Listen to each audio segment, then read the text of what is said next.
Устаз, эми бүгүнкү күндө үмүтсүз болуп суицидке барып аткан адамдарды көп угуп калабыз. Алла Таала кереметтүү Кур'ан-ы Каримде үмүтсүз болгондорго эмне деген? Алла Таалам Кур'ан-ы Каримде үмүтсүз болгондорго ушундай дейт. Кул я ибадияллазина асрафу ала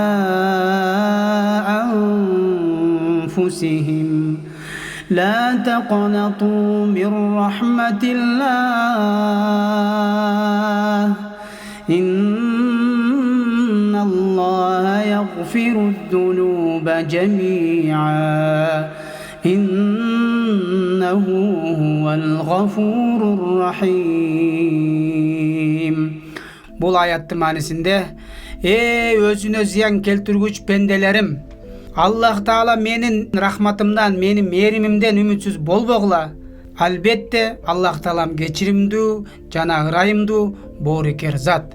Биз мындан ала турган сабак иншалла бүгүнкү күндө абдан эле ушул жашоодо азыр өтө катуу ушундай бири-бириге өзүнө өзү зулумдук кылып, өзүнө өзү ушундай үмүтсүздүк болуп, өзүнө бир таштап койгондор бар да, өзүнө аябай ошондой бир кыйынчылыктарга салып койгон. Бул аяттан ошо көп ушундай сабак алышыбыз керек. Аллах Таала мээримдүү экен, кечиримдүү экен.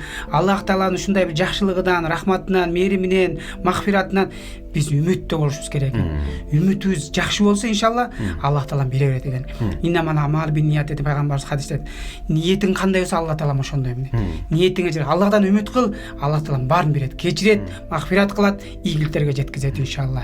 Алла разы болсун. Үмүтсүздүк шайтандан деп уктук эле. Үмүтсүз шайтан да, шайтан алейхиланага вообще үмүт жок да, ал деген түбөлүк тозокко кетет. Ошондон ал кишиге тагдырын айтып койгон. Сен түз эле тозоккусуң деп. Болду. Адамды да ошондой үмүтсүздүккө Адамда үмүтсүздүккө чакырат. Адамды деген ушундай кирип ал, үмүт кылба, сен эч кимге керегиң жок, сен асынып өл, атынып өл, секирип өл, кыйнал. Ушундай жаман нерселерди оюна сала берет. Андыктан сиз Аллага ишенесизби, пайгамбарыбызга ишенесизби? Анда үмүтүңүздү үзбөңүз. Демек, Алла Таалага ишенген адам үмүтсүз болбойт экен. Алла Таалага ишенген адам үмүтсүз болбош керек.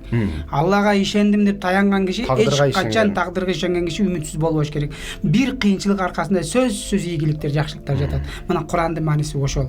Кыйынчылыктын аркасында сөзсүз ийгиликтер, өтө чоң ийгиликтер бар. Болгон ошо сыноолордон биз жакшы өтүп алышыбыз керек.